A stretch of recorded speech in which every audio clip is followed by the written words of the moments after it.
All right, welcome in, boys. Take it to the bank, Atlanta. Got my guy Coop with me as always. Coop, how are we this week? Good, man. Good. We're good. Gonna have a good week. Uh, you know, uh, gonna have a good week. It's gonna be a good week. I think it's going to be a good week. We did not do the show last week. Obviously, it was the Chicago street race.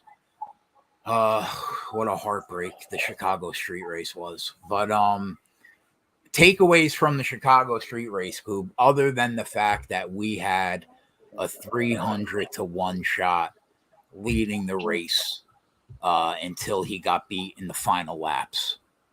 It is more entertaining than what I originally expected.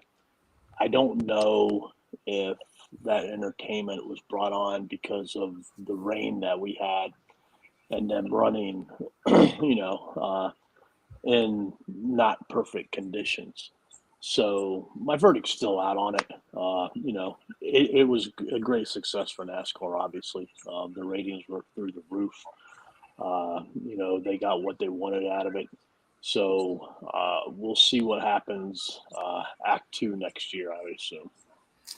I think that there has been 4 races this year that we haven't, maybe 5 that we haven't banked profit. I think the street race was number 4, where I personally, I don't know how you did, Coop, on the day, but I personally did not make money. I lost a few units last Sunday, but we were so close to a monster. I was trying to think about how we missed that. I kept playing it over in my head because I saw people on social media this week Well, talking about how Justin Haley was lucky to be in that position. He should have never been there to begin with, and the ringer that won was going to win. But I disagree with that. I think it's the other way around. If that caution doesn't come out late, right? Isn't isn't Haley right there? Because there's no way SVG last pit on lap 47. There was no way he was going to get to the front of that race without that big like 15 car pileup that they had around that turn. I don't know, man. I kind of think like Haley's the one that got screwed in the equation. first, you can't take anything away from SVG because he had the fastest car on the track at that time. Yeah, for All right, sure. so no doubt about that. Uh, I guess the thing that I got out of it was like these crew chiefs, like how like they were baffled when they said there's 25 laps left. Well, and then they get on and I wouldn't have pitted if I knew that, or I would have already pitted and all this and blah blah blah. Right. Like we knew when the race started that it Right. wasn't going to run 100 laps. Right. Like Right. we were writing down names. We were like totally into it of like who pitted when, who was the first car, the second car, et cetera, et cetera. Like how can these crew chiefs not know that? Like I we're don't just know. DGen gamblers, man. I All know. right, and I we don't had know. it figured out. All I don't right, get it. Yeah. how Yeah. they couldn't, I don't know. You know, so that was a big mistake on their part. Uh, I think ultimately we needed more help from Chase Elliott. We needed more help from Kyle Busch to hold up SVG. Yeah. Haley's tires were a little bit older than SVG's. Like I said, he was the fastest car out there. But like, you know, the other piece that I saw on Twitter a lot that people were debating: should NASCAR drivers be upset that they lost to a guy who's never run before? Should they be embarrassed? I mean, isn't he a world class driver in like the supercar circuit? He he is, but he's never been in this car, And a lot of people say that like the cars that he drives is probably very similar to this Right. car, Right. But I heard a lot of debate out there where people were just saying they should I don't just know. be embarrassed of what happened. What do you think? Do you think they should be embarrassed? uh, I think to a degree, yes. They should be. It was one of those races where everybody was on equal footing. Nobody had ever been on that track before. Everybody raced from a clean slate. Exactly. And they got it done. And he got it done, and they didn't, Yeah. And then, like, the other thing, like, I really wish coming out of this, I found out after the race, and I don't even know if you know this yet or not, but the car that he was driving is the same car that Daniel Suarez drove to win at Sonoma. Really? Yeah. Why wasn't Daniel Suarez in that car? I don't know. Maybe they thought his car was better, I mean, that Sonoma car was from last year. Yeah. But, I would love to know that type of information. Thinking about the pit stops, the only thing I could think in my head was that because they always have more info than you and I. The only thing I could think of is that they really thought that they were going to get that race in. Like that's freaking nuts, man. Like we were counting it down. I know. We were like, all right. Like I know.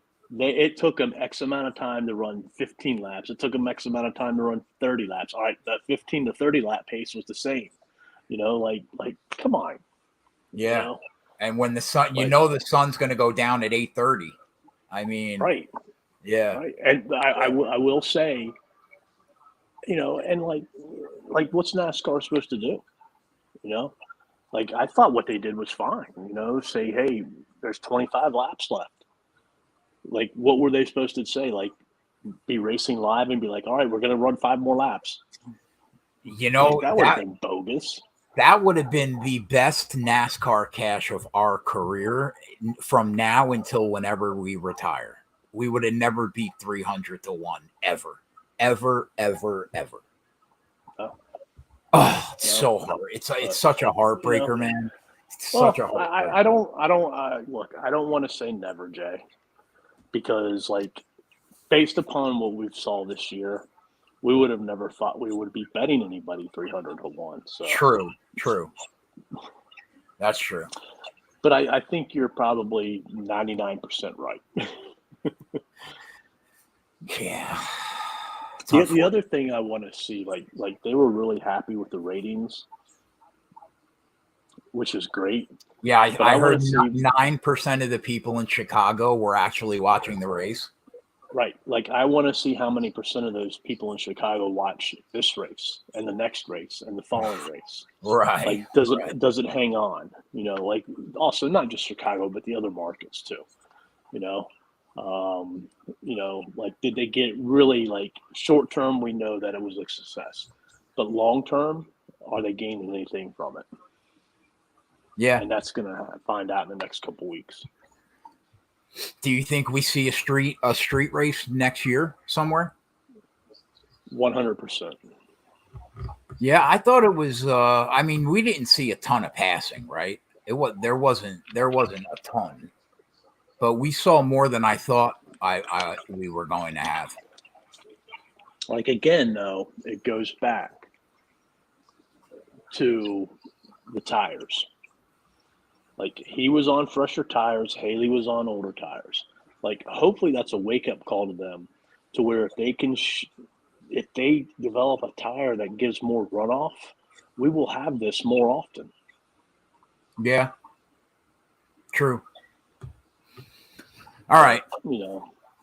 Now we turn our attention to Atlanta, Coop. They took the track that we love a couple years ago. They banked the corners even more. They turned it into a super speedway. Now it's the third, right? I guess super speedway, Daytona. Yeah, it's a generic one. Yeah. Yeah. So it's like a cookie cutter 1.5 mile super speedway. Now, there is no comp for this track, if we're being honest, right? It doesn't seem to have the volatility that Talladega and Daytona have, and it looks like if you have a good car, you can make your way to the lead. Logano did it earlier this year when he lost the lead with a few laps to go. His car was the best. He made his way up there on the last lap. He took it down at a big number for us, right? So would you agree that there isn't? Some of us had a bigger number than others. Nah, don't start, Coop. I'm trying so hard to get you that number this week, bro. I can't tell you how much time I put into it. I'm trying hard, but yeah, there's no comp for this track, right? I agree to what you said just a minute ago about Logano to some degree, but not in all degrees. Like, I think Logano, he got it done in what, 2 laps, 3 laps? Yeah. Like, I think that you can get it done. I don't think over a 10, 15, 20 lap run, you're going to see a car come from 15th place to first place Yeah. or 10th place to first place. Passing the leader was tough last year, very tough. It was tough in the spring. And you can pass, back in 10th, 15th, 20th place. But, that clean air, man, it's just tough, man. And passing up front is tough because, if you really look at it, the pole setter has done very, very well at this track. The second place guy, actually, I should just say the drivers on the front row have done very good. But, it's just tough to pass. And, I don't think yet one thing that hasn't played out for this race that could be interesting. I don't think we've had any green flag pit stops at this race. Really? I don't think so. I think they've all been under yellow. And why I say that is interesting is because they're going to pit off of turn number 3. Right. And it's like they got a 90-mile-an-hour speed limit. And then from that 90, they got to go down to, I think, 45 or 50, whatever. But, I think if we do see some green flag pit stops, we could see some penalties. That's interesting. I didn't really keep a mental note of that. I could be wrong, but I don't think we've seen a green flag pit stop yet. Okay. So when you think about how people are going to approach handicapping this race, I think that there are a couple of factors. Number one, are you going to take what you've seen from Talladega and Daytona over the last couple years, and will that go into your handicap, right? Number two, are you going to take what you saw at Atlanta last year, or are you going to take what you saw from Atlanta this year, or a combination of both? Because last year at Atlanta, Hendrick looked really good. This year at Atlanta, Penske was the nuts. They qualified 1, 2, 3. Ford was by far the best cars on the track. Some of them anyway, that were up towards the front. So I think that there are a few ways that people are going to approach handicapping the race. For me, I don't care about Talladega or Daytona. I'm throwing it out. Doesn't mean anything to me. And you know me, Coop.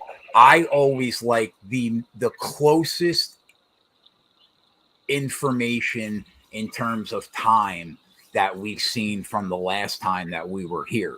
So that the first race of 2023, I think, means a lot more to me than what we saw in 2022. Where are you at? Yeah, it's a very tough race to handicap. And, for all the reasons that you mentioned, makes it difficult. One thing that I think is track position is much, much more important at this track than Daytona and Talladega. Passing is much more difficult at this track than Talladega and Daytona.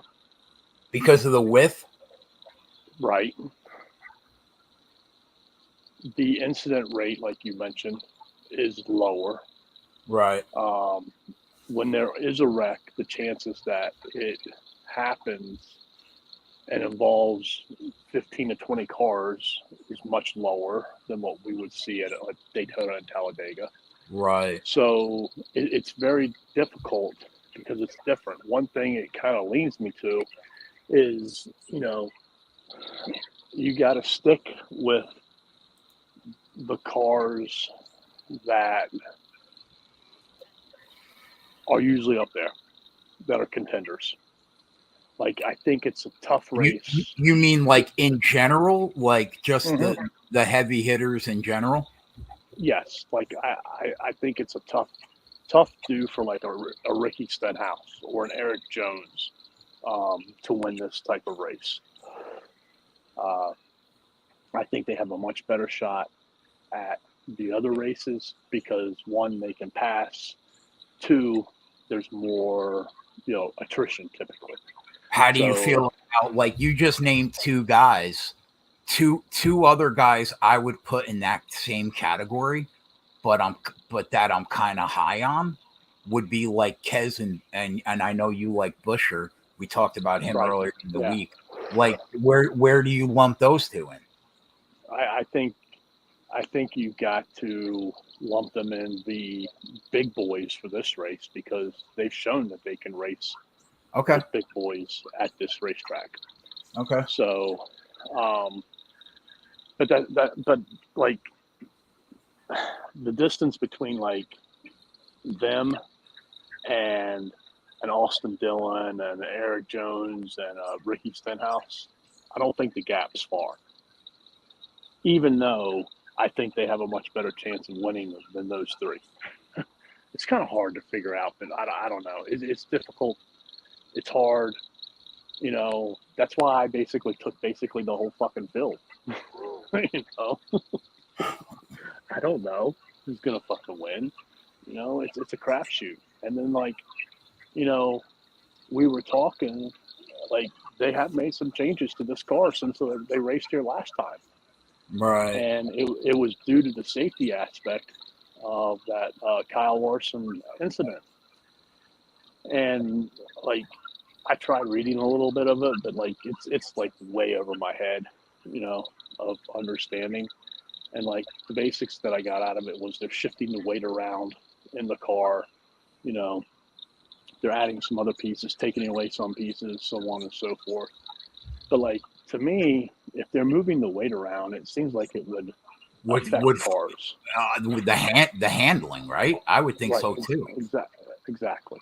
So, I don't know, like, you mentioned how dominant Ford's been, like, on these tracks of Talladega, Daytona, and Atlanta from a speed perspective. Right.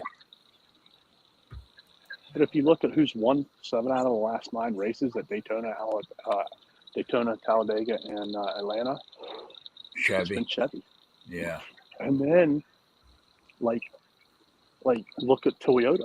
Like, Toyota's not far off. I disagree. I don't disagree. Yeah. Like, there's a lot of people out there that think Toyota doesn't have a chance. Like, I think Toyota has just as good of a chance to win these races as any of the other manufacturers. I think it's especially Denny and Bell. I think. I don't know about Bell. He's up and down on this type of format of racing, and he really hasn't figured it out. But he is eventually, and maybe he's on the upswing right now. But the guy that nobody seems to be talking about, Marty, from the Toyota camp, is Bubba Wallace. Oh, Bubba. Yeah, Bubba's a great Bubba. We only used to bet Bubba because of restrictor plates races, super speedways. So I get it. He's fast. But and then the other thing, like, people say, Toyota don't have a chance, blah blah blah blah blah blah.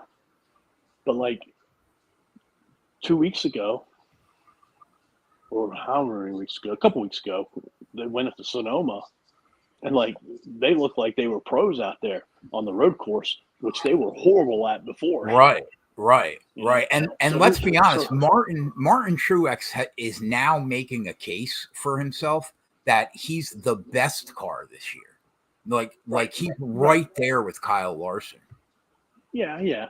But, I, who's to say that Toyota is not going to make that big of a swing at this race and be True. the ones, True. And then, as far as Marty goes, I don't disagree with what you said, but I mean, it just seems like every summer Hendrick sucks. Like, I don't know, like if they just go on vacation and they don't take these, I don't want to say seriously because I'm sure they take them seriously, but like if they just don't fit these races, these tracks that we see over the summer or whatever it is, but like, and then come playoffs, they're right back in it. Right. And So, listen, at the I don't know. first race this year in Atlanta, Bell finished third, Reddick 5, and Hamlin 6th. They were right there. Right. They were right there. Like, I don't understand why people are so down on them. Like, that's why I think it's so hard. Track position is going to mean a lot in this race. Yeah. We'll get into, obviously, we'll look at qualifying too in a little bit, because Penske qualified 1, 2, 3 here in February or March, whenever they raced. Man, that Ford, they just have raw power. Like, it was really impressive what Logano and Blaney and Cindric did in that race. They were up there. It was crazy how much time they spent in the top 3. And Keselowski too. Yeah. Kes finished second in that race, for sure. Right. Yeah.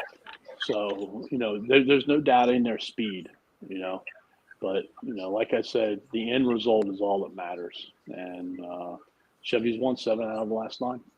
Yeah, fair. Keselowski also led 20% of the laps in that race.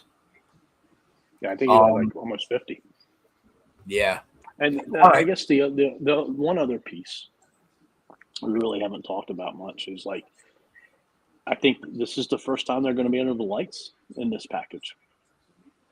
Well, no, it would be the second time because they raced last year at Daytona at night. But, like, it'll be the first time in Atlanta under the lights in this package. So I don't know if, that's going to have any effect or what. Because, like, a lot of times you hear about the track changing because of the temperature cooling down and so on and so forth. But I don't think that really plays much of a factor in this package. Do you? No, probably. I don't think so. No. So looking at the odds, right? You and I had a group of like 7 or 8 guys. Obviously, the guys that we thought like were going to be solid, right? Or at least have raw power and have the speed to be up there and stay up there. The 2 of the names that were not on that list of 8 are your odds-on favorite at Bet365 right now, and Kyle Busch and Chase Elliott at 10-1. I think that they deserve to be like right after those people that we had named, but I don't have them in my top 7 or 8 going into this race. Although Elliott, you have to respect, definitely. And KB's had a solid year. So, like, what do you think about those 2 guys specifically? Your favorites? I mean, Kyle Busch has done a great job of taking his car and putting it in the right place at the right time and getting very good results. Has he had a dominant car? 1 race, he's had a very dominant car. No, maybe 2. But at Auto Club, he was very dominant. And then maybe at Gateway. All right, but Gateway was tough. The other races, he hasn't been dominant by any means. He's just made the right decisions to put him there. Right. Chase Elliott, weird year. He's coming along. If you look at his results, he's getting those top 5s now. Yeah. He's gaining confidence. So he's hometown boy. He's won this race, and I don't know if they deserve to be the odds-on favorite, but I think they deserve to be in the top 7, 8, 9, 10 drivers. Yeah. Yeah. After them, Denny Hamlin, 12-1. Obviously, he was in our group. Ryan Blaney and Joey, also Logano at 12-1. They're in our group of guys. Marty at 14. Keselowski at 14 is crazy, bro. Like, don't get me wrong. I'm probably going to be on him if I bet outrights instead of teams. I still haven't decided yet. But like 14-1 is a crazy number. He should be 25-1, probably. I think, and that's giving him respect. Don't you agree that number's crazy? He's the Corey LaJoy of the big boys right now. Yeah, that's a good way to put it. Yeah. Will Byron and Chris Bell at 14-1. I had Bell in that group. I didn't really have Byron in that group of like top 8, 9, 10 guys. Where are you at with Byron this week? He's kind of like he's fell off a little, Coop. No. Oh yeah, definitely. I mean, the whole Hendrick, like I talked about, But I mean, he'll be back. He's fine. I think Willie B he's kind of in the Chris Bell group for me, where he's waiting to get to that next level when it comes to the super speedway type of racing that we're going to be seeing. So could he definitely win? Oh, heck yeah. Could Chris Bell definitely win? Oh, heck yeah. Could either one of them finish in, 25th place? Yeah, I think so. So not quite sure what to expect from him. So we'll have to wait and see. But, 14-1, I think maybe he should be back down on the lower end of those 7, 8, 9, 10 drivers, not in the middle to the upper end. After that, you have Ross Chastain and Kyle Larson at 16-1. I mean, Jesus, when do you ever see Kyle Larson at 16-1? That's an appealing number. I think a lot of people that recreationally bet this sport occasionally are going to be all over that number. But I don't know. I don't think he's going to win. Gun to my head. I don't think he's the guy on Sunday. No, but I mean, he's another driver that like people laugh at when it comes to this type of racing. And, they say he's not that good, but if you really look at it, he is continuing to get better and better. And it would not surprise me one bit if he wins this race. Ross Chastain at 16-1 looked very good here last year, especially the second race last year, but didn't look great here earlier in 2023. Where are you at with him? I don't know where I'm at with Ross. And if I'm Ross, I'm going to my owners at Trackhouse and I'm saying, like, why is it one week I have speed, the next week I can't even compete with Andy Lawley? Then the next week I have speed. And then the following week I can't compete with Ty Dillon. Like, why can't you give me consistent speed? So that's what I am with Ross. Like, I don't know which Ross is going to show up. Which is odd because he had speed the entire year last year. Right. I don't get it. I don't get it either. It doesn't make sense. Mm-hmm, mm-hmm. And back to signed asked of what do I think Chase Elliott makes the playoffs? He's gonna have to win. He needs a win or he's out. I don't think he has to win. I don't think you don't think he has to. I mean, he's gonna have to run really well, Coop. The rest. I think if he finishes in the top 10 and has some top 5s, I think he'll do fine. If he does have a race where he finishes 25th or worse, yeah, it's going to come down to a win. But I think if he top 10s it from here on out, I think he'll make it. How many races do we have left? 8, maybe 9, 8 or 9. But like, just think about what you just said. Let's say that there's 9 races left, right? Any issue on one of those 9 races where he finishes 25th or back, like you said, 30th, he's going to need a win. I mean, that happens a lot in NASCAR. 1 out of every 9 races, maybe it doesn't go your way and you're in the back of the pack. Doesn't it? Like, think about it. Doesn't that make you feel like he's going to need a win?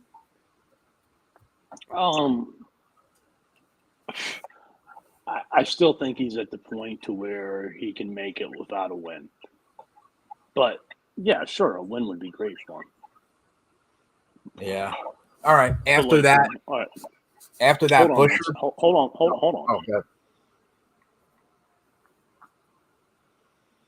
So 1, 2, 3, 4, 5, 6, 7, 8 races left. All right. So this one could get a little up and down. Loudon, that'll be fine. Pocono will be fine. Richmond will be fine. Michigan will be fine. Indianapolis, it's not really a race where you're going to have issues with your car and get put out. But like, if you go in turn 1 in your wrong place, you can go from 8th place to 25th place pretty quickly. I love how you're saying he'll be fine. He'll be fine. The most volatile sport that you can bet on. He'll be fine. He'll be fine. Go ahead. Then you have Watkins Glen. He'll be fine. And then you have Daytona where, yeah. Shit breaks loose. So Chase, if you're listening, you'll be fine. Yeah. You'll be fine. Yeah. But I think, like Atlanta, I think he needs to get it done. Indianapolis, Watkins Glen, like I don't know. These really aren't Chase Elliott racetracks. Like, where you think Chase does great. That's why I think he just needs to put together a bunch of top 10s and get some top 5. There's probably a bet that you can make right now. Like, will he make the playoff? I'm sure. It's probably why Sign's asking. All right. Chris Busher, 20-1. We like Chris. He's a super speedway guy. Yeah, but like, whose odds worse? Keselowski at 14 or Busher at 20? I think that one should be at 25 and one should be at 30. So they're probably about the same. Right? I think I don't know. I think what he should be in this race is probably 30, not 20. Okay. Reddick 20-1. We spoke about the Toyotas. Cindric 25-1. I mean, man, Penske was so fast. That's a fair number on him to bet him like right now by himself. I think that's a fair number. I guess you can make the argument for Bubba too at 25-1. That based on the odds that we've seen Bubba be this year, 25-1's fair. In my opinion, and it's just my opinion, I think the best value on anybody on this track is Bubba. At 25. Like, I think he's fairly priced more than any other driver on this track. And I think he might be underpriced, and you could make cases to where he should be 18-20-1. I mean, if Chris Busher's 20, there should be no reason why Bubba's not 20. I agree with that for sure. Yeah, I'm with you, Coop. I'm with you, definitely. But if you're telling me take Cindric at 25-1 or Bubba at 25-1, I'm taking Bubba.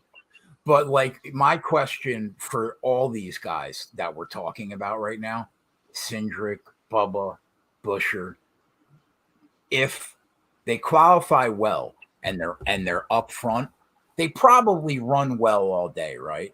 But if like something happens and they get out of line and they fall back, they fade back to like 18th, 19th, 20th, do you think that they can drive up to the front? I think it's going to be very challenging to drive back up to the front. Like, I don't think this is a race to where you want to sit in the back and, kind of see how things play out like you might at a Talladega or a Daytona.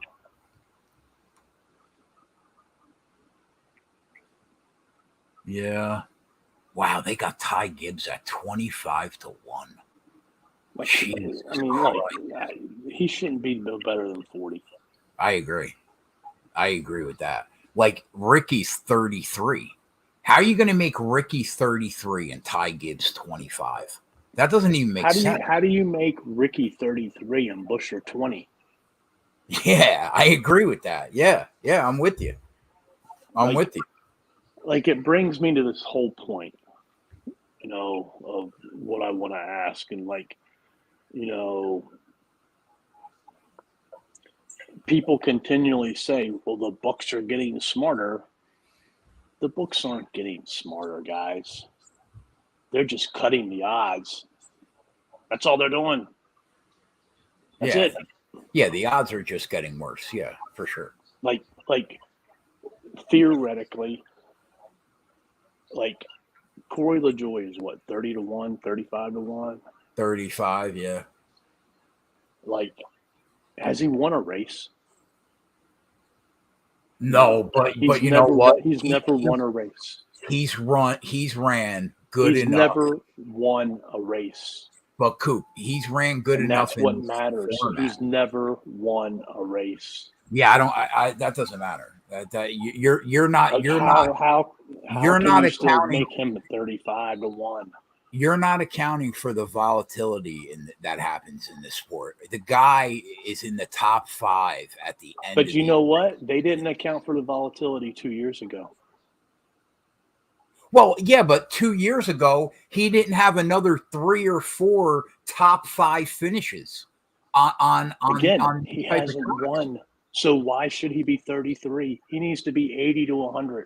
I mean, I'm not going to disagree with you that he shouldn't be 33, but 80 or 100 is stupid talk. That's dumb. He was 80-100 last year. Yeah, but look what he did last year. That he finished in the top 5. Whoopie-doo. That's solid. He got close to winning a race. Right. Yeah, he got close to winning a race. Yeah, for sure. Yeah. But look, listen, how many? Right, but hold on. Let's break it. Let's break it down then. All right. He's 35. He's never won a race. Okay. He's been close a couple times. All right. So then, should Denny Hamlin be 14, who's won 5 or 6 of these races? No. Who's been close another 10 or 15 times? Shouldn't he be like 3-1 then? He should be like your odds-on favorite, Denny, probably. But he should be like 3-1 then. Let me ask you a question. Before this year at Daytona, has Ricky Stenhouse ever won a cup race on a super speedway? Yeah. What race? Talladega.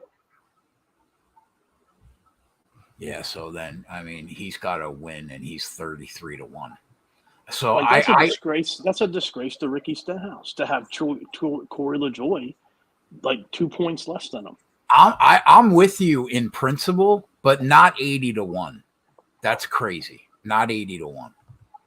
But all right. So let me ask you this. All right. Of all the drivers that are 35-1 or worse, who do you think has the best chance to win?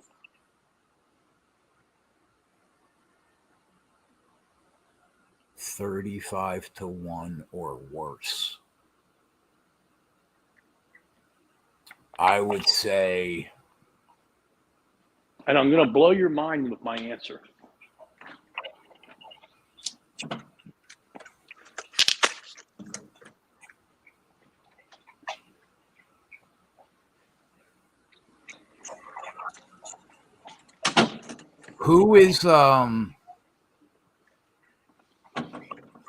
whose equipment does Austin Hill in?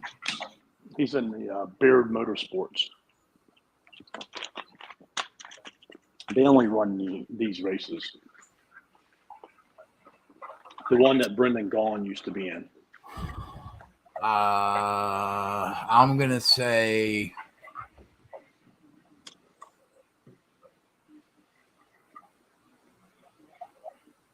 Alex Bowman.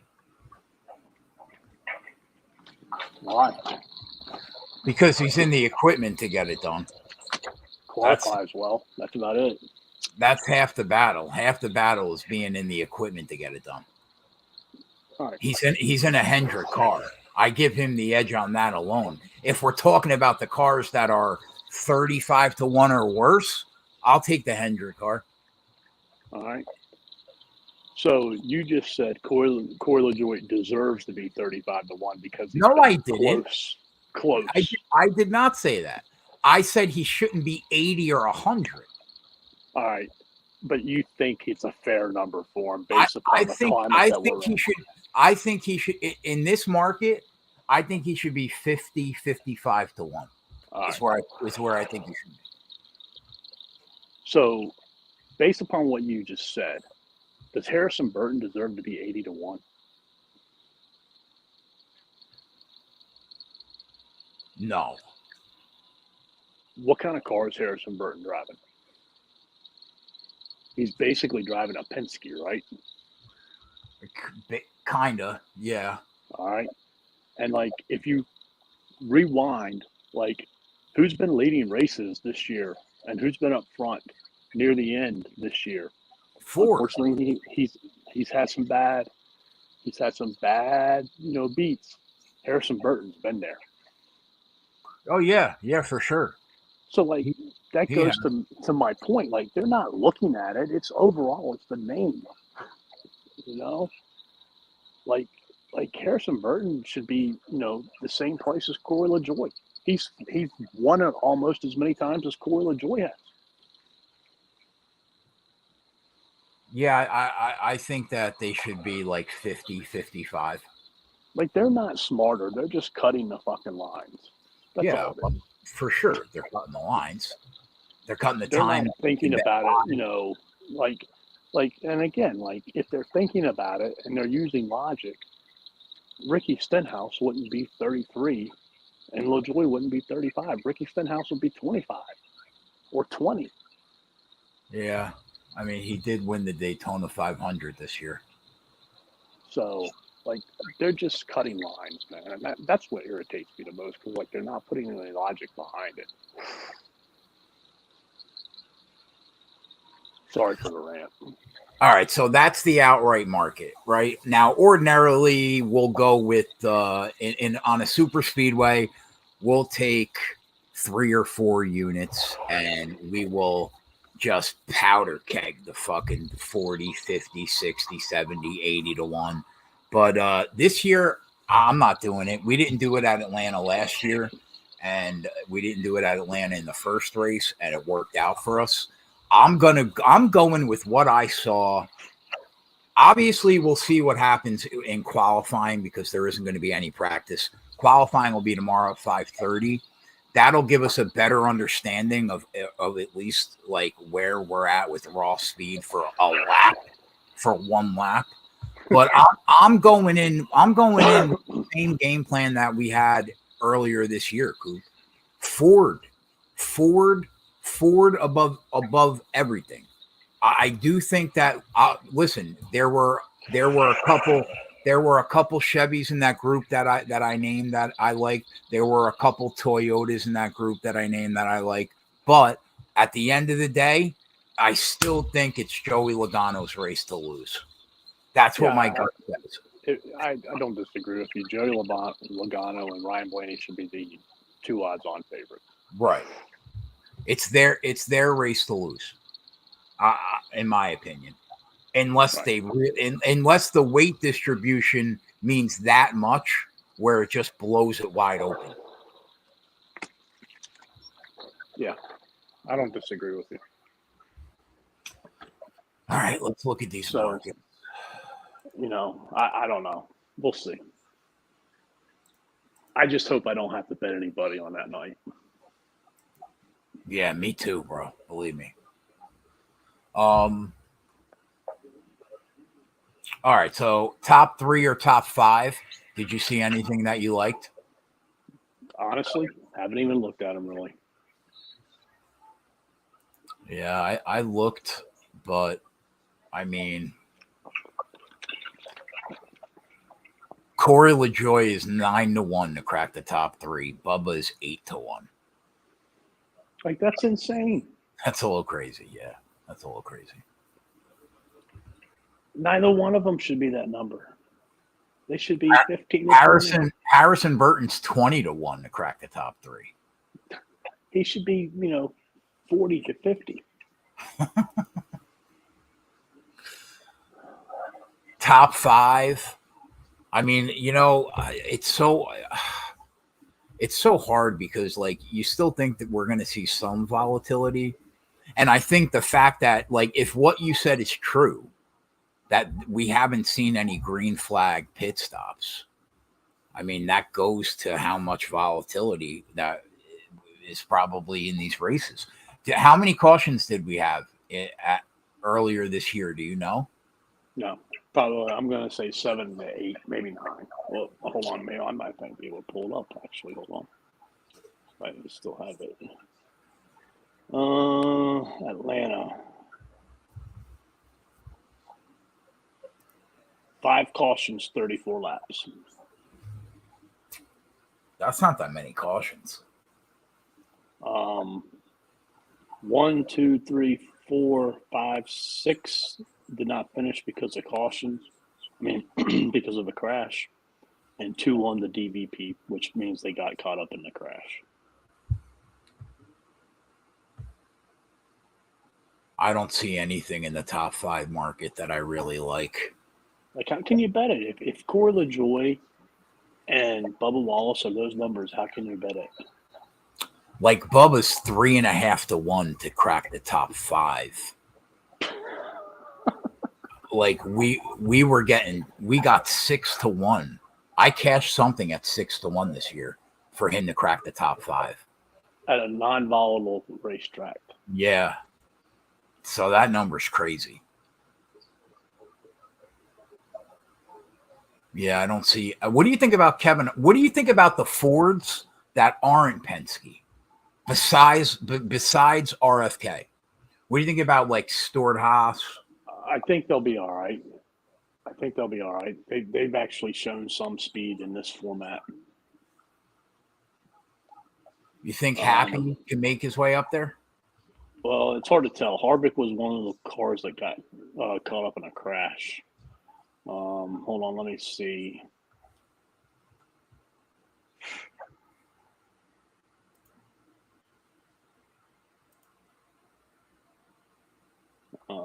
Chase Briscoe finished 24th. Priest finished 28th. Amarola was in that crash too. So, based upon that, the answer is no, but I don't really remember like Kevin Harvick and Amarola. Maybe they were competitive, maybe they weren't. So, but to be honest with you, they can't be any worse than what they've been in the other races.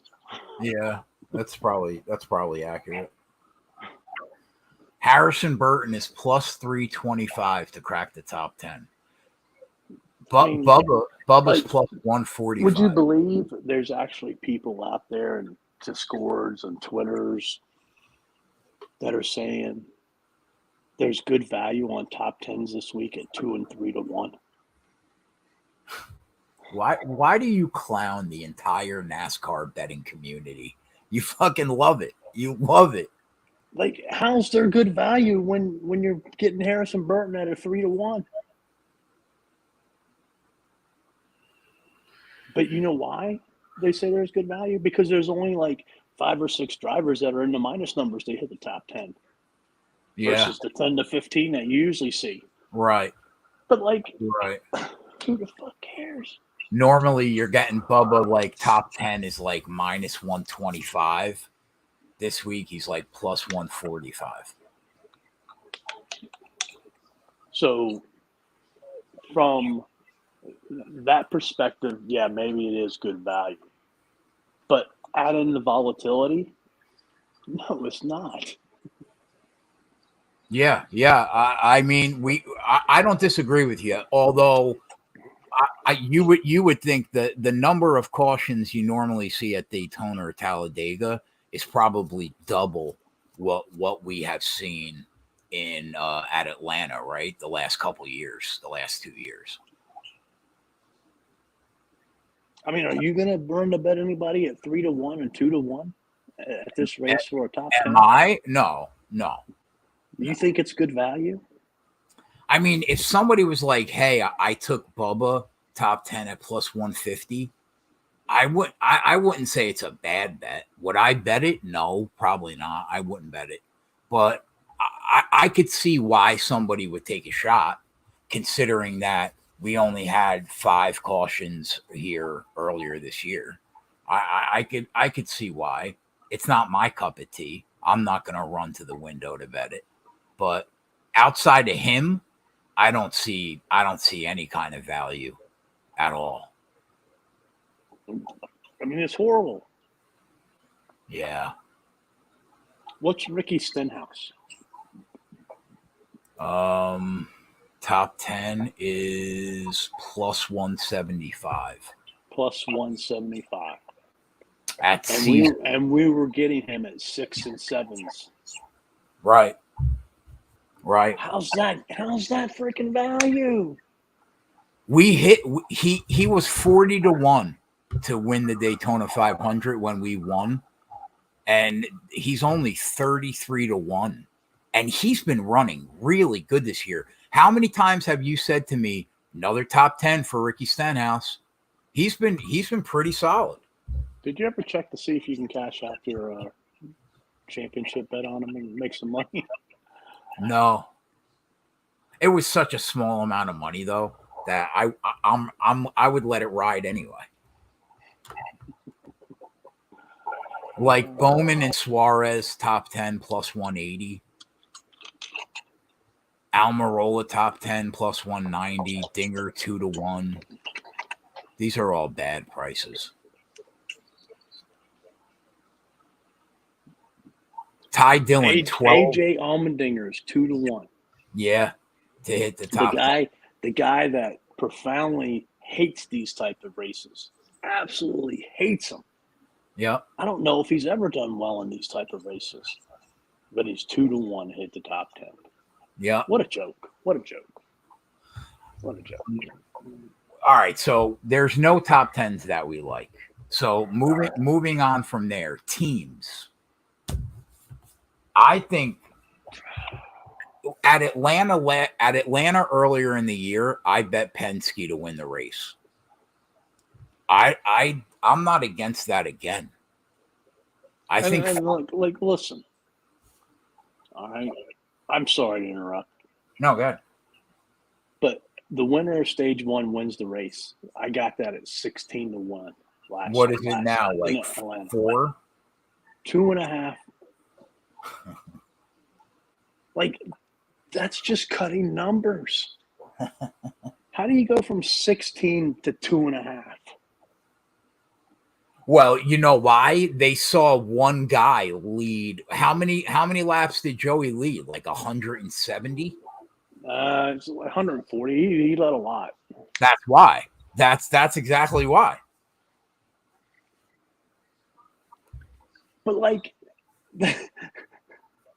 that right there is like even worse than what it was last week.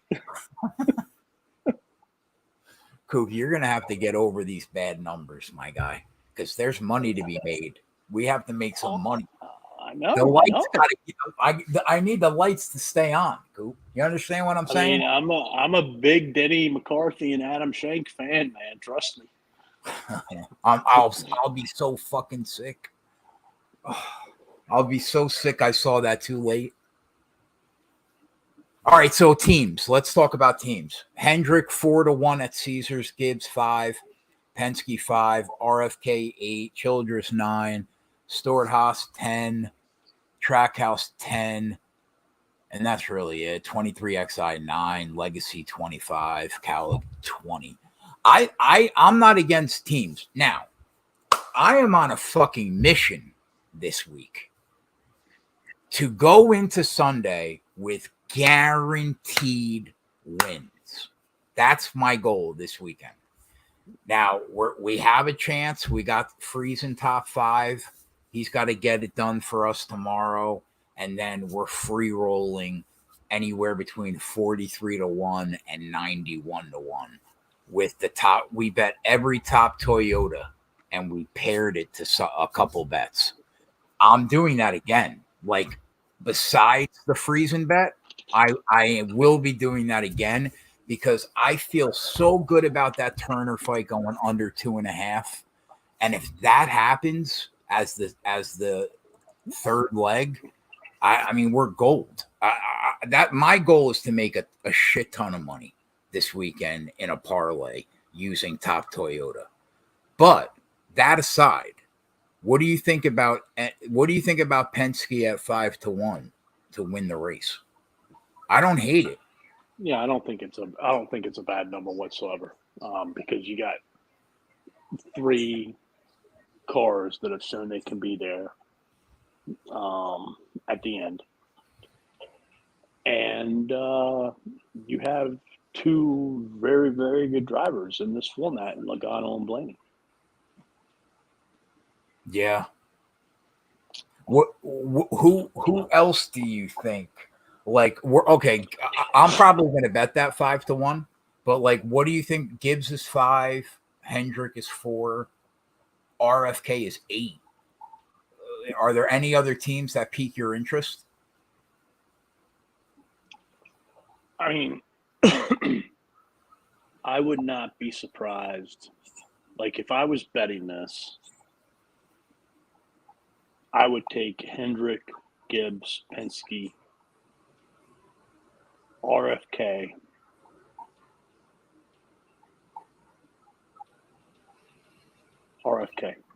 and then I would just hedge and try to hit like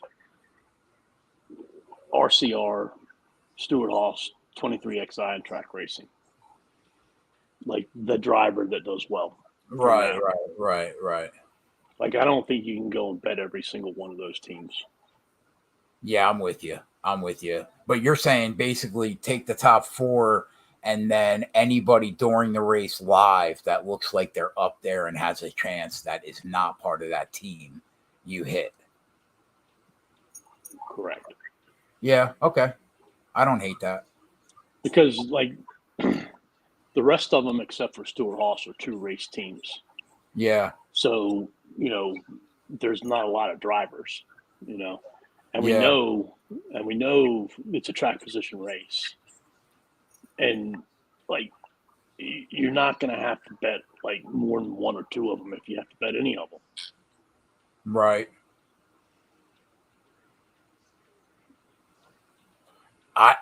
Listen, I'll tell you this for sure. If the next 48 hours or 40 hours go our way, I'm definitely going to bet those 4 race teams. If I know we got that guaranteed win coming on Sunday, then I'm going to try to bet those 4 race teams and see if we could pick up. I guess we would need something from, like, probably, I don't know, Wimbledon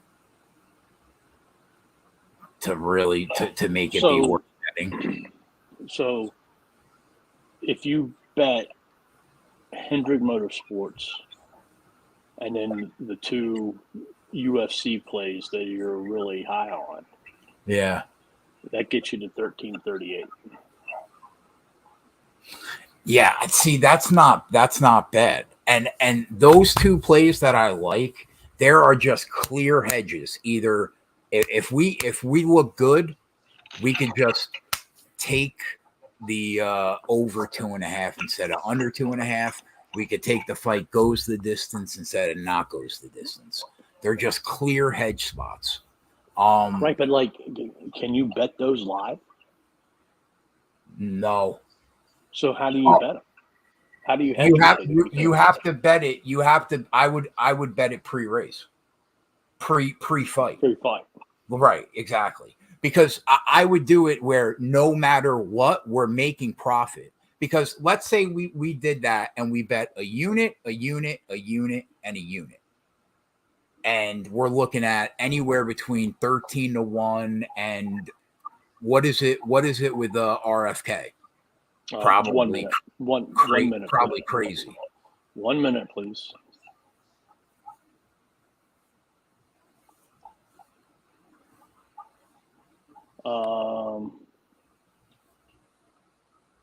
You would be betting Hendrick, Gibbs, Penske, and RFK.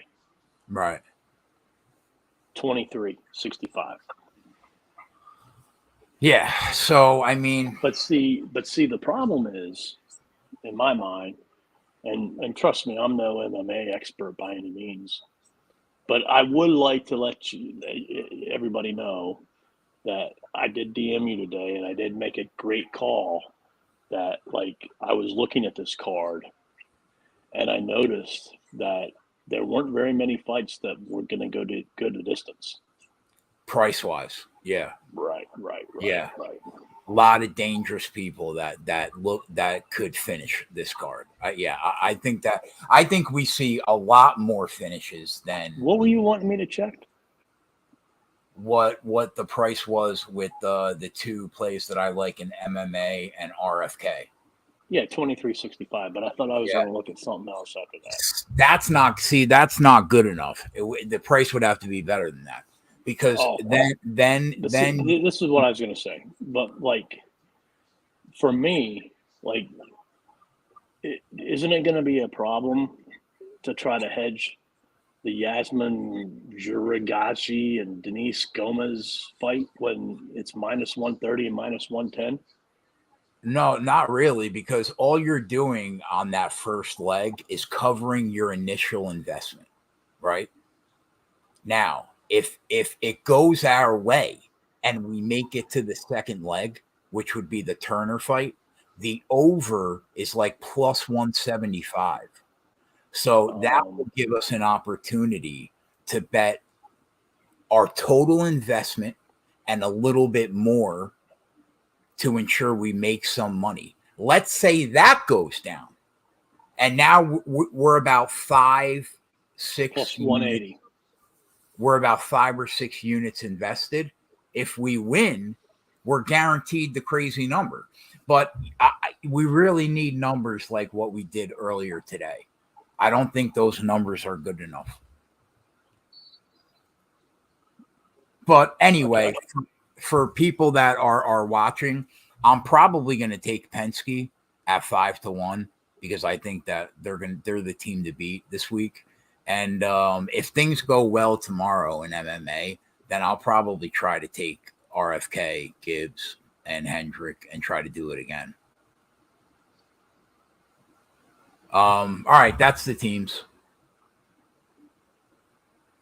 The numbers on Caesars aren't that far off of 365 for those teams. Toyota and Ford are plus 160 and plus 350 to be the winning manufacturer. Man, I mean, there's not enough meat on the bone to take both, but I don't think Chevy. I know that they've won 7 out of the last 10, but I don't think they should be that much bigger a favorite than the rest. So Mike wants to know, would you make that bet now if Cleveland's really 650? Mike, we got fucked today. He is 650. He was in the top 7 in 5-lap average time. I think he had a good truck, a competing truck. He took no damage, it looks like anyway, but he didn't qualify. Now he has to start at the back of the field.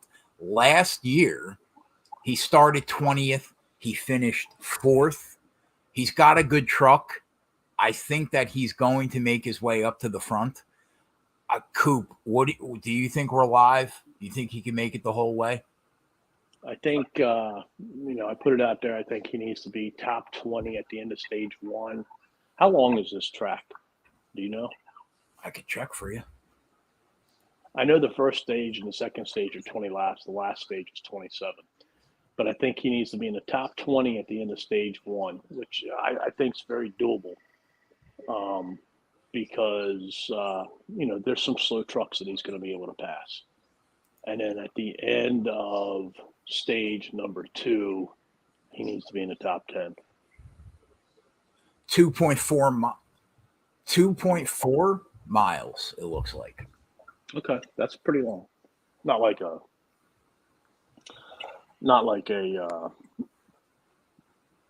4 miler that we have in a couple. It's the Mid Ohio sports car course, right? I imagine Mid Ohio. Yeah. But would you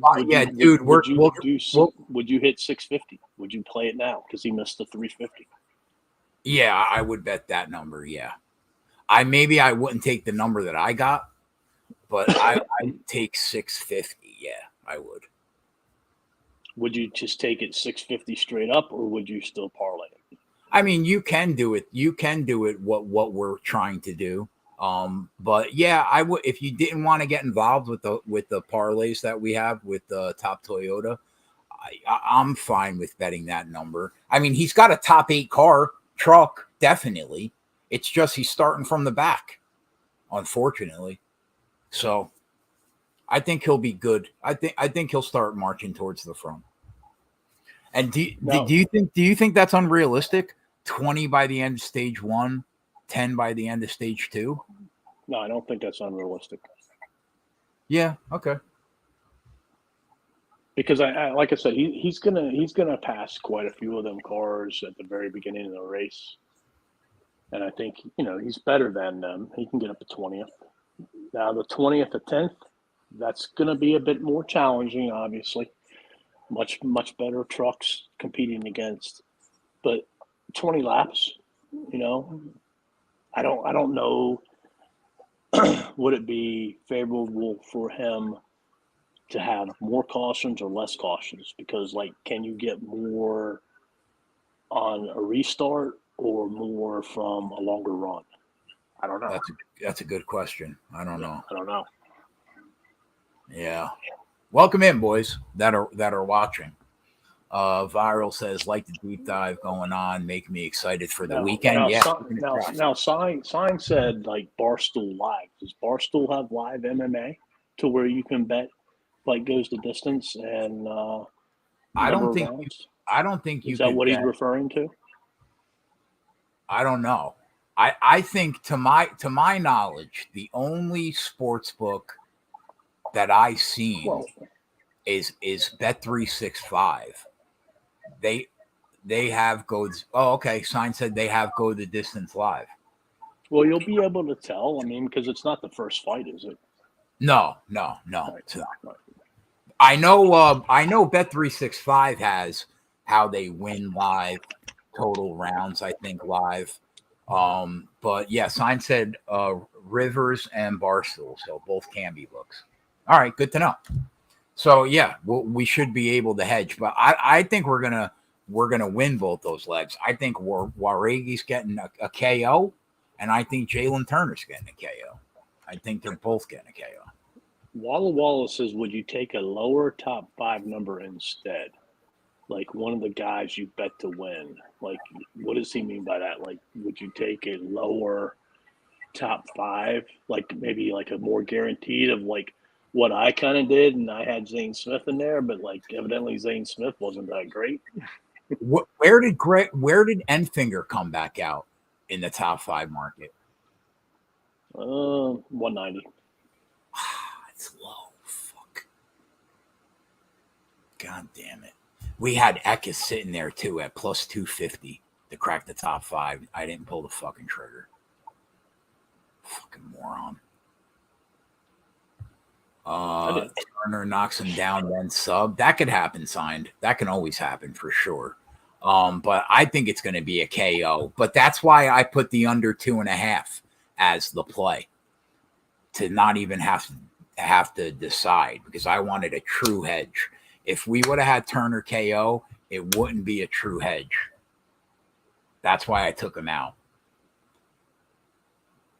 All right, so top Chevy, top Ford, top Toyota. Did you see anything that you liked?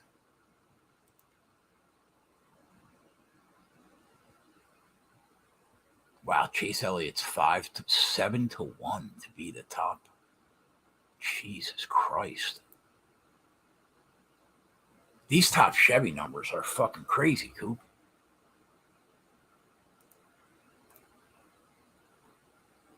Bush 5-1, Elliott 5-1, Larson 7-1, Chastain 6.5, Willie B 6.5, Bowman 14-1.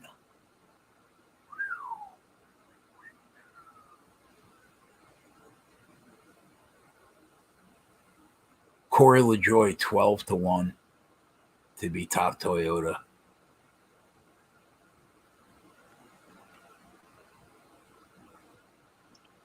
Yeah, so like I agree with you. The numbers are really good, but like where do you cut it off? Yeah. You can't bet all of them. No. 5 and 7-1 on Elliott and Larson isn't bad. Like I really think like Ford is the other one that you could possibly attack. Like 400 on Blaney and Logano. I know it's not the greatest numbers of these drivers, but still 400. I think it should be lower. Yeah. But I think you could do Blaney, Logano, Kozlowski, Buescher, Cindric, and then just hope that one of the other. Hope you don't get beat by Almirola, McDowell, or Custer, Priest. Harvick. And Briscoe, too. Right.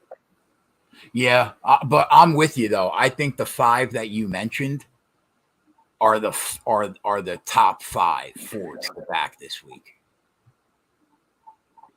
Like, hold on. You're leaving, like, you would basically have 40% of the field, because we wouldn't have 1, 2, 3, 4, 5, 6, 7, 8, 9. It would basically like that bet. If you use the 2 USC parlays you're talking about, would be very comparable to the team bet that we were talking about from a numbers perspective. Right. And at that point, I think I would rather have all the people in the teams, right? Right. And so let me add real quick one more question.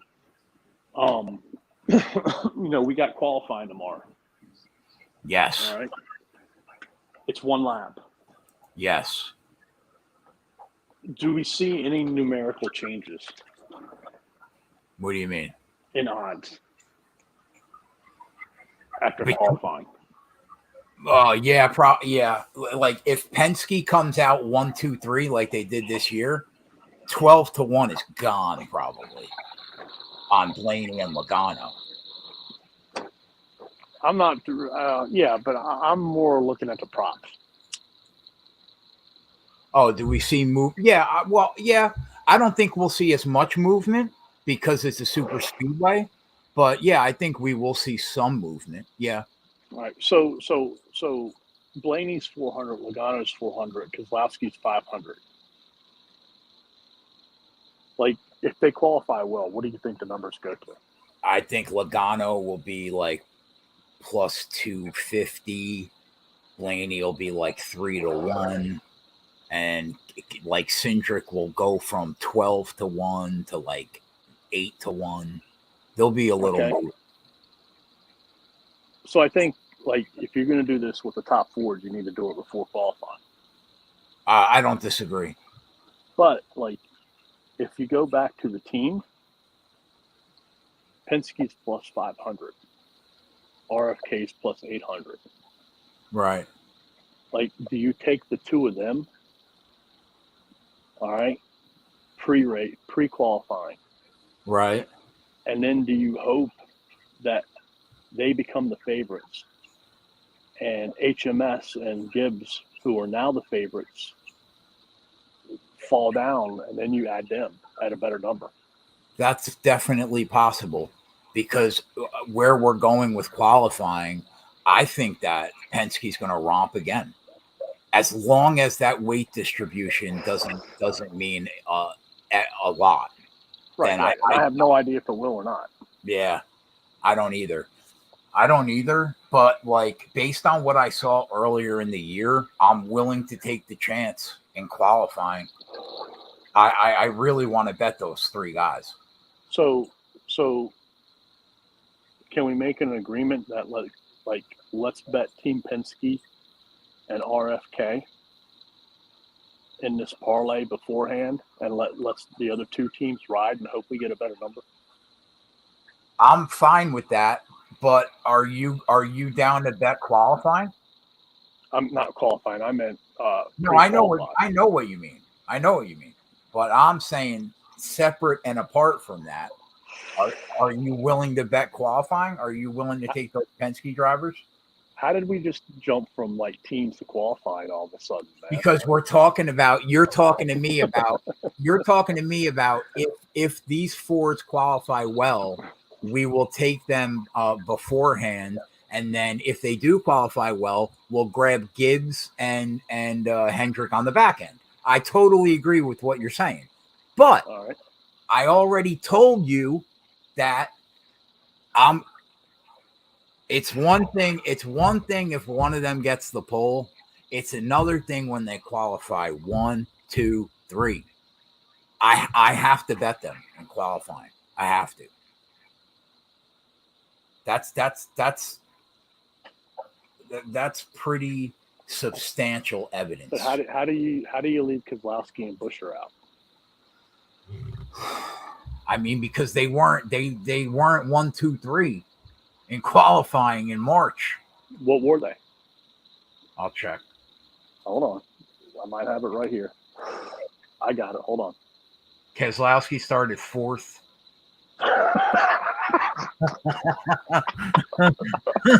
Keselowski started 4th. And who else? Buescher.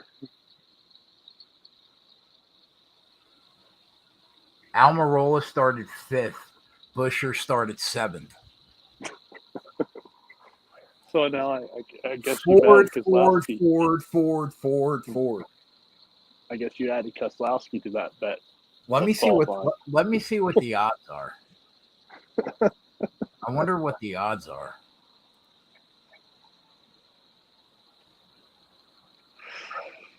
Bro, are you betting them straight or are you parlaying them? No, I think I'm going to bet them straight. My mother would have a fucking heart attack if she knew the amount of money that's in play every weekend. She just would literally have a heart attack.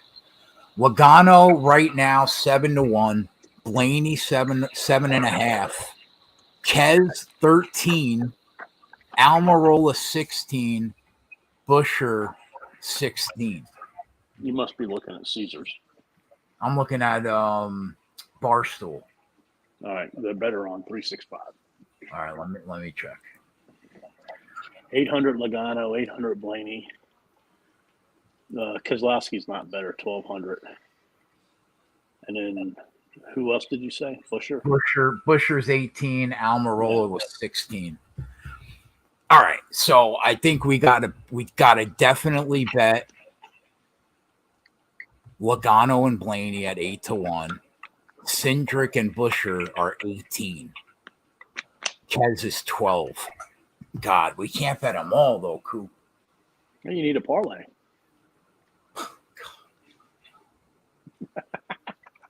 The worst thing that ever happened to you was this race earlier in the year. You know what? It's fucking karma, man. I just realized it. It's fucking karma. Why? Denny and Adam, one of them's fucking gonna win, and I'm gonna go into this race. Yeah, guaranteed fucking money. Yeah, it's fucking happening. It's karma. Mm-hmm. And you're gonna sit there, and you're gonna be pissed as a motherfucker. I'm gonna take it on. I'm gonna take it on the. Yeah, I'm gonna take it on the chin like a little boy that got put on timeout. Yeah. You're gonna fucking just don't tell. I don't know the price. Don't tell me. I don't want to know what the price was. I want you to buy your fucking motorhome. I don't want to know about the price at all. All right. So for the people that are watching, check the website or get in the Discord before 5:00 tomorrow when qualifying is, because it will be on the website tomorrow early afternoon, whatever I'm going to do. But we are going to take Logano, Blaney, Keselowski, Busher, and Cindric to be the top 4.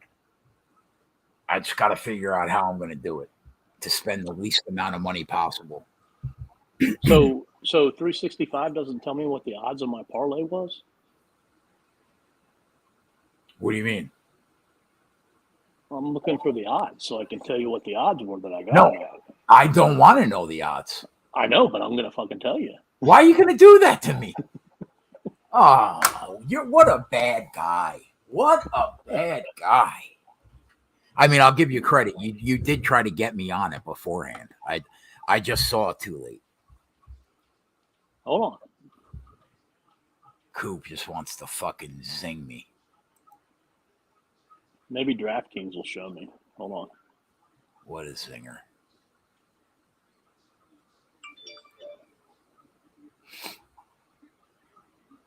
Looking at the groups, I have no interest in any group this week.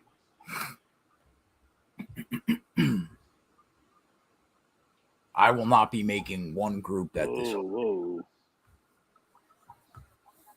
Wait a minute.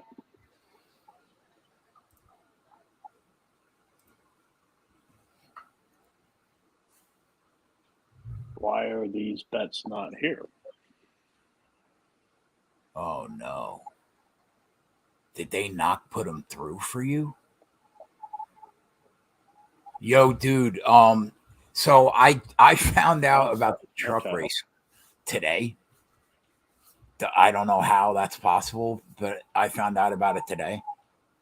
I'm going to go. I think I'm going to go live tomorrow at 1:30 because we're going to have a big sweat in this truck race for a few reasons. So I think I'll go live at 1:30, and then when it's over, we'll take a break.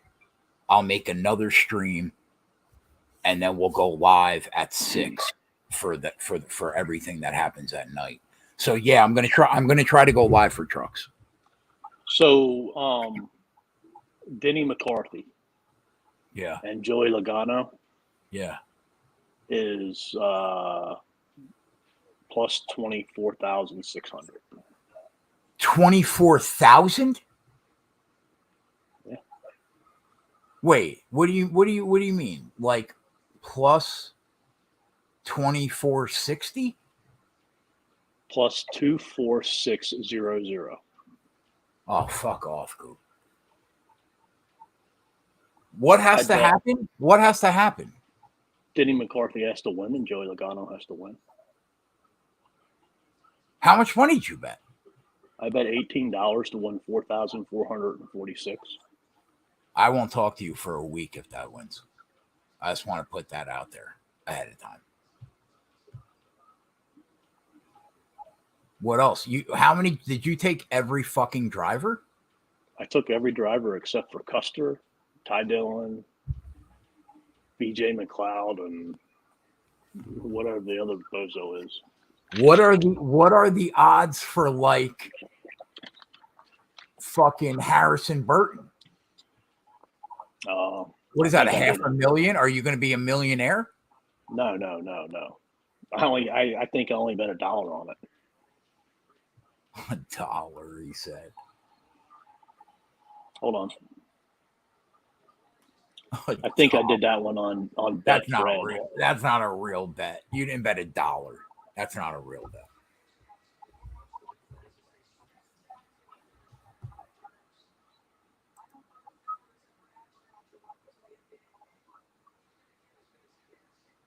Coop's not betting these groups either. I bet the groups.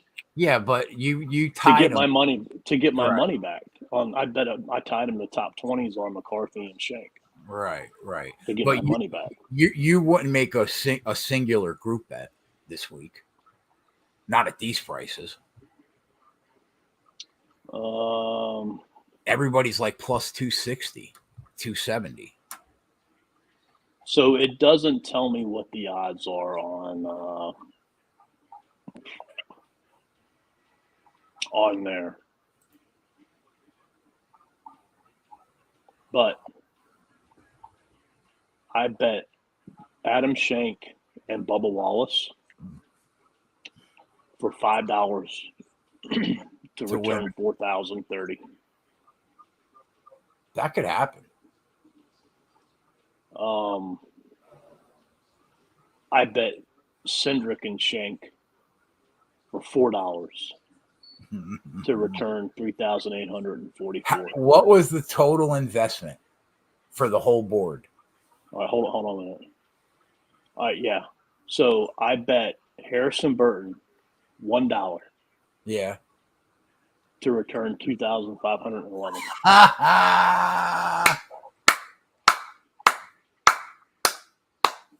You know what? I wouldn't even be mad at you if you won, because at least it's only a couple units for me. But you would have been like, I'll win 75,000. I would have threw up. But I had to bet $1.50 on Harrison Burton with Denny McCarthy. God bless you, Coop. All right, so hold on. So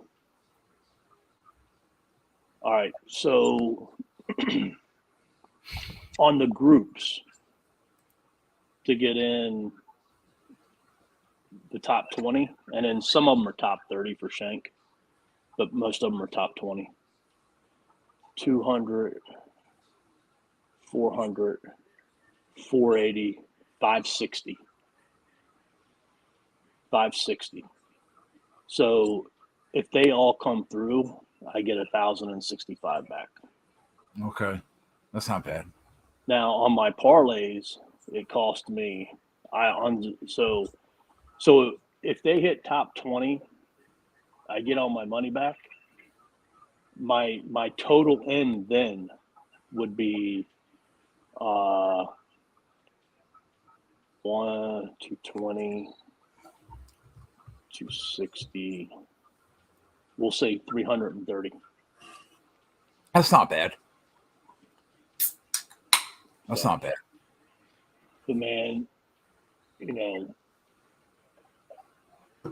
I spent most of the fucking day on Wednesday doing this at work, and that's why I got home so late last night.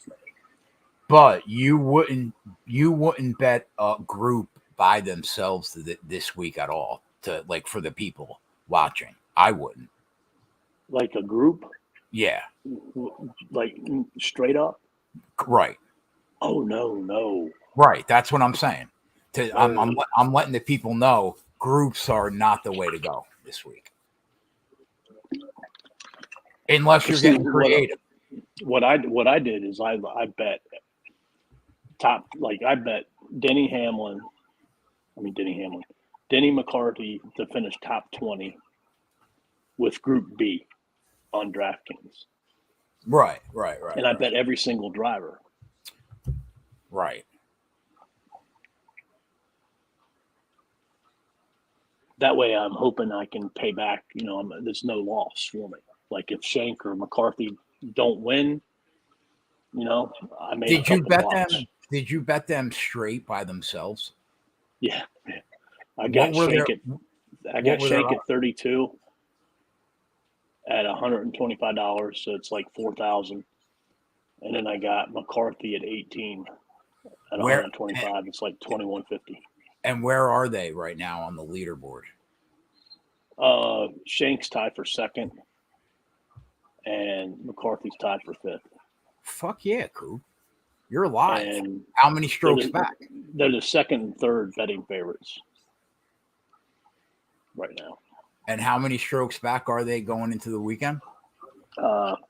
Shank's 2 and McCarthy's 3. Get this shit. Good for you, bro. So McCarthy shot -3 in the first round. Yeah. And he goes out. And in the first 8 holes, he birdied 3 of them. So he's sitting at -6. He bogeys 9. All right. So he's at -5. Right. He double bogeys 10. He's at -3. Wow. His freaking odds went to 11,000. Like 110 to 1, you mean? Yeah. Did you bet him again?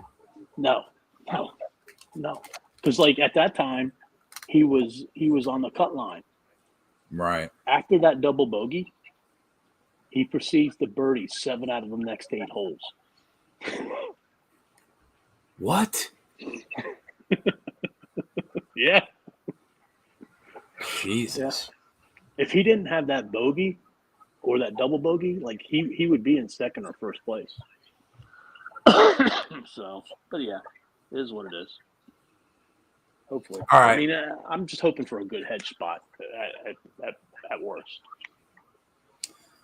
So, yeah. All right. So, no top threes, no top fives. We're not betting any outrights by themselves pre-race. No top tens. Although, if you told me that you bet Bubba top 10 at plus 150, I kind of get it. Considering I don't. I kind of get it because this track is not as volatile as the other tracks. So I'm so, but I wouldn't bet it personally.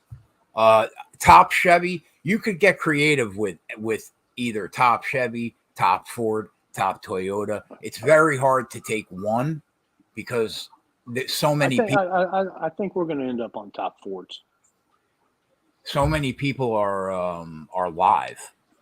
Yeah, I think top Fords and the teams, I think, is what we're going to end up on.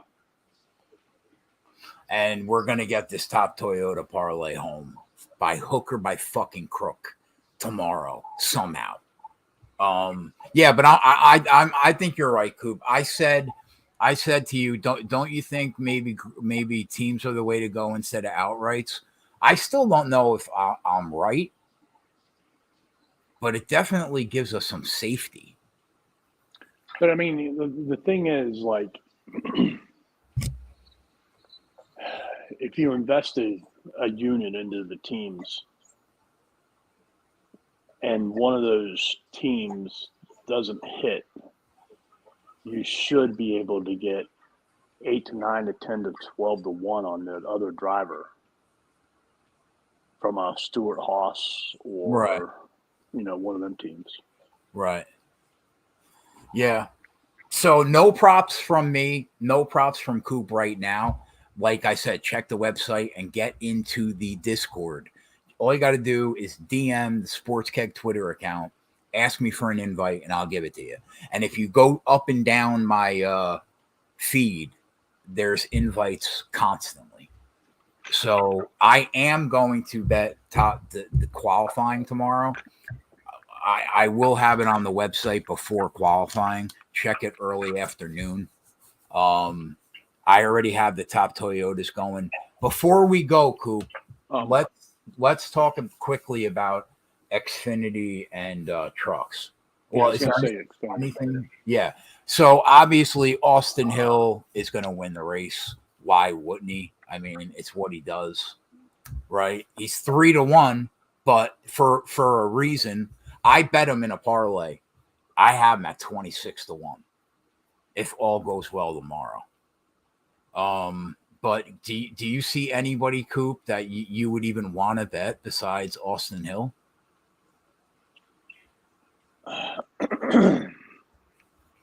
He's like that. So like how do you? So like Austin Hill is going to be at the front. He might be leading. So do you just take some shots at some of these other drivers who are in the top 3 or 4? What do you mean, like live, late? Yeah, live. Yeah. Because I mean, you should still be able to get 7 to 8 to 9 to 1 on him, right? I agree with that. Yeah, late. I think that his odds should skew the whole field live because he's that much better and the price is that much lower than the rest of the field. The only guy that I would even consider taking besides him is Sheldon Creed. You have to give him his due. He is always there. always. Yeah, until that freaking deer jumps out of the racetrack. Until he's not there. Yeah. He's always there until he's not there. But one of these days, he's going to be there the whole way. So I think you have to take him serious. You have to take him serious. But yeah, I'm only getting involved with Austin Hill. Have you ever seen his wife? No, but I've seen him.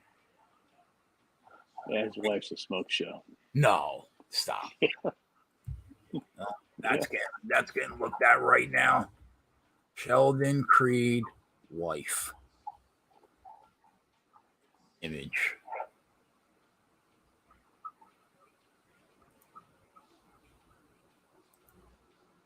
Coop.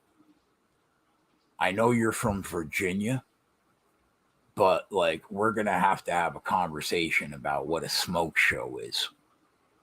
Put her up, man.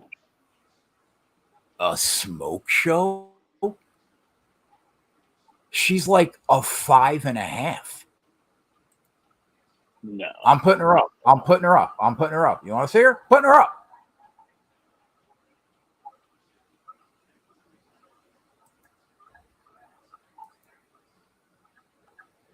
Her name is Cammie Creed, right? I don't know.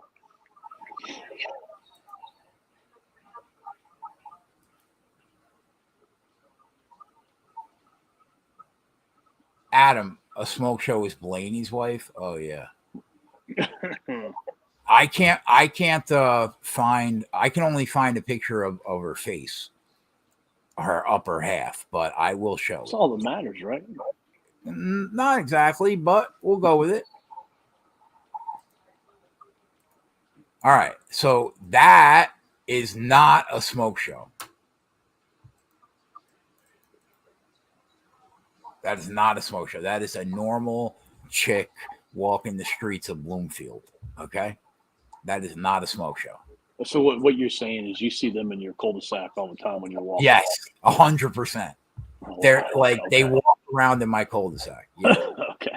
All right? But I'll tell you what, for Sheldon Creed, for not bad. Because he is a fucking disaster. An absolute disaster. I'm nobody to talk, though, obviously. I'm a fat mess. I'm nobody to talk. But, you know, I'll leave it at that.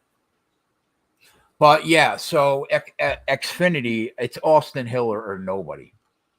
I mean, and I think you're right. We'll get decent numbers on anybody else we want to take live. I think our only issue, Coop, is how many laps to go are they going to call it? Right. You know? Mm-hmm.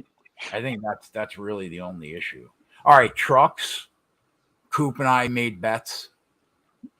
I'm on Enfinger top 5 at plus 350.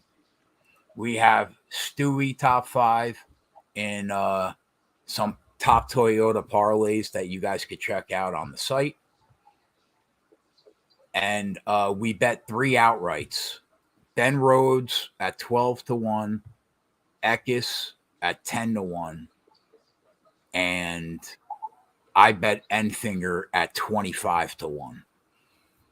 Corey Heim's going to be, I think he's going to be hard to beat. He looked very good, but we're on very good trucks.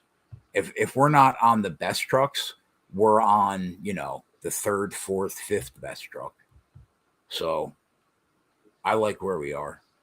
Is there anybody that you see odds-wise that you would want to get involved with now that the odds came back up?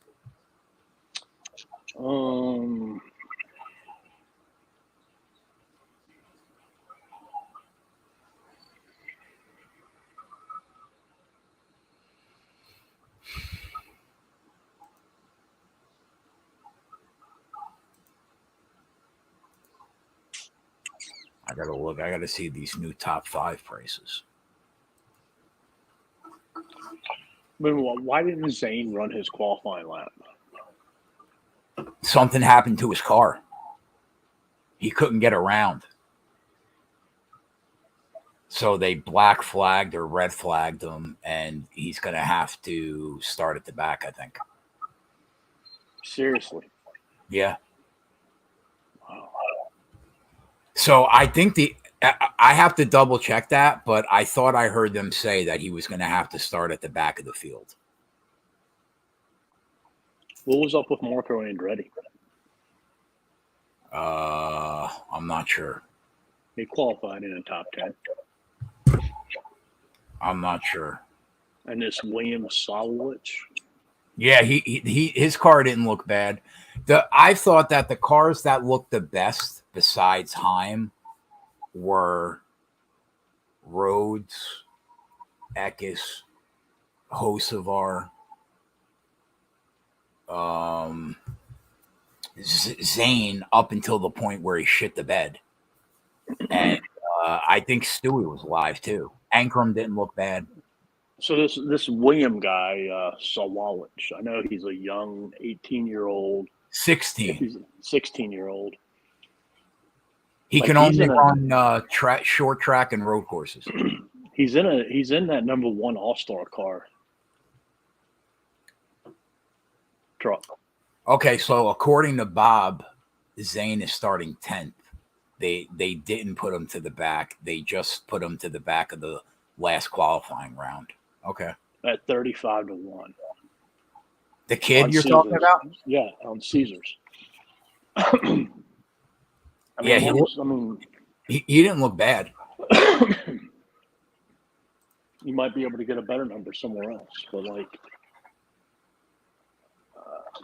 if I was going to take another shot at somebody, it would be him or Andretti, and I would probably gear towards William because I think he's in better equipment.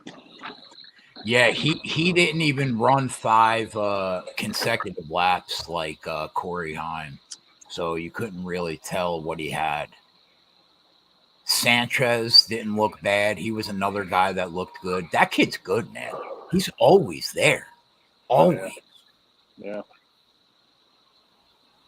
I think Majeski's a fugazi between me and you.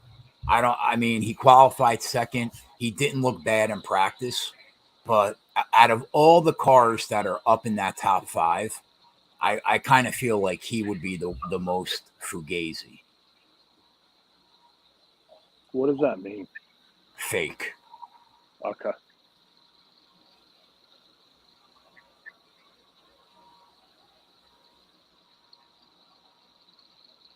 But Hocevar and Rhodes, I think they qualified right outside the cutoff of the top 5 to make it into the final round. So they're going to start like somewhere around 12th, 13th, 14th.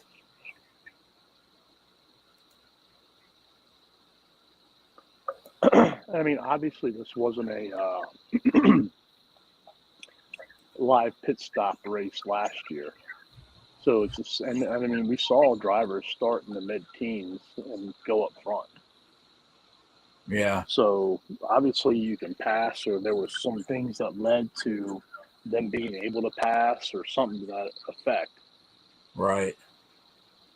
Yeah, we saw a lot of drivers. I checked to see where they started and where they ended because of that exact reason you're talking about. And a lot of drivers moved up 17. Like Stewie went from 20th to 4th.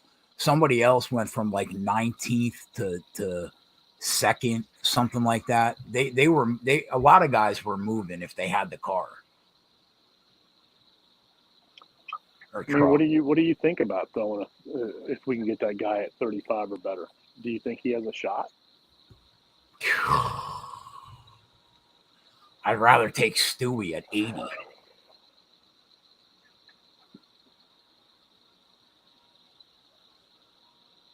He's 80-1. He's 80-1, Coop.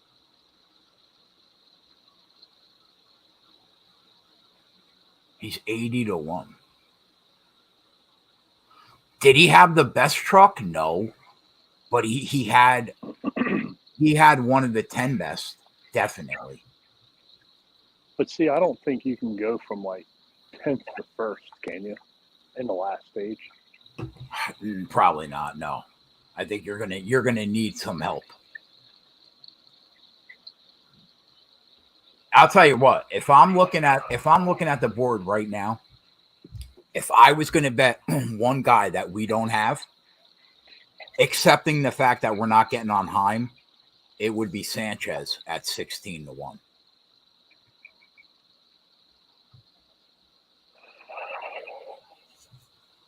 I don't know. There's just a lot of young kids up front, man. That kind of worries me. Yeah.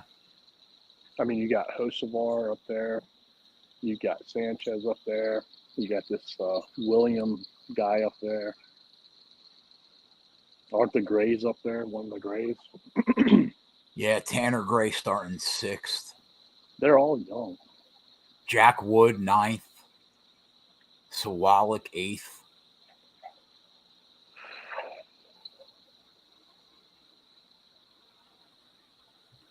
I don't know. I don't think anybody is going to have something for Heim. I mean, he was running like a full second faster than the field in practice. A second. Yeah. At one point, he was running like, it was like 125.6, and everybody else was running like 126.6. He was flying.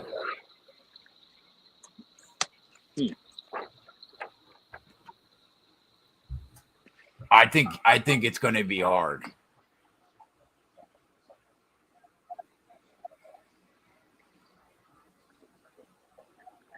But I think we're live though, because I think we have good trucks. I wouldn't mind Corey Heim having a little issue tomorrow though. I'll tell you that. Yeah, but I mean, like last year he started third. I mean, he started first. And don't you think that truck and him has taken a step forward though this year? I mean, he was in a Kyle Busch truck last year. But we bet him to win the chip this year. Like, I mean, like he's that good this year. Yeah, I'm not doubting him. I kind of think he's going to be there all day.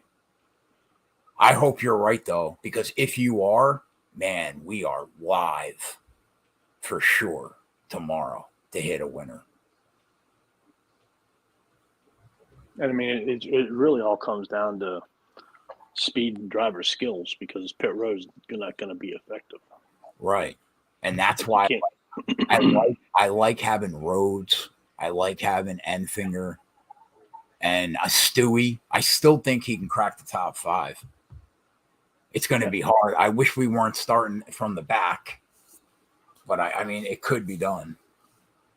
I mean, maybe if Zane gets pushed to the back, man, that might be the best thing, because they can just follow each other. I know, but I think he's going to be starting 10th, but that would have been great. But you said he didn't run his lap because he didn't. He did not run his lap. So they got to fix it, right? But Adam is saying, according to Packrass, that's where he's starting in the starting lineup. Right. I mean, if there was an issue, they got to fix it, right? Right. Yeah. I mean, if you have to do anything to fix his truck, he'll have to go to the rear. That's what I was thinking. Right. That's what I was thinking. He did not qualify though. He couldn't get around. Right. If they make adjustments, he goes to the rear, Adam said. Well, yeah. I mean, I think they're gonna have to make adjustments. The car stopped on the track.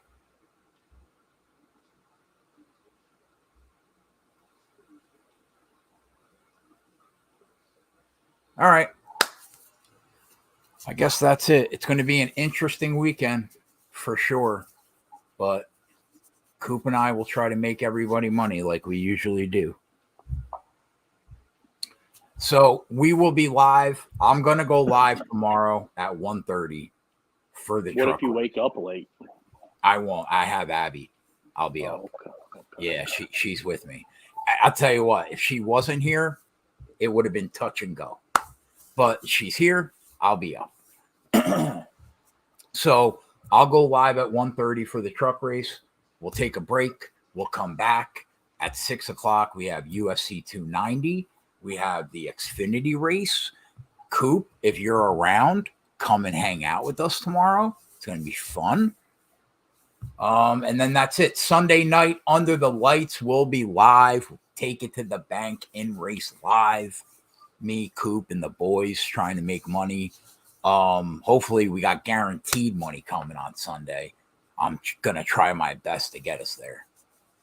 Yeah, that's it. We'll see you guys tomorrow, 1:30 right here, Keg YouTube channel. For Coop, for Keg, we're out. Later.